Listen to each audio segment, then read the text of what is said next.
اس وقت ہم نے موسیٰ کی طرف وحی بھیجی کہ اپنی لاٹھی سمندر پر مارو تو سمندر پھٹ گیا، سو ہر ایک ٹکڑا یوں ہو گیا کہ گویا بڑا پہاڑ ہے، اور دوسروں یعنی فرعونیوں کو وہاں ہم نے قریب کر دیا، اور موسیٰ اور ان کے ساتھ والوں کو تو ہم نے بچا لیا، پھر دوسروں کو ہم نے ڈبو دیا۔ بے شک اس قصے میں نشانی ہے، لیکن یہ اکثر ایمان لانے والے نہیں، اور تمہارا پروردگار تو غالب ہے، مہربان ہے۔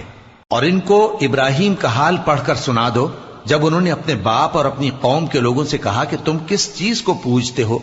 وہ کہنے لگے کہ ہم بتوں کو پوجتے ہیں اور ان کی پوجا پر قائم ہیں۔ ابراہیم نے کہا کہ جب تم ان کو پکارتے ہو تو کیا یہ تمہاری آواز سنتے ہیں یا تمہیں کچھ فائدہ دے سکتے یا نقصان پہنچا سکتے ہیں؟ انہوں نے کہا نہیں، بلکہ ہم نے اپنے باپ دادا کو اسی طرح کرتے دیکھا ہے۔ ابراہیم نے کہا کیا تم نے دیکھا کہ جن کو تم پوجتے رہے ہو تم بھی اور تمہارے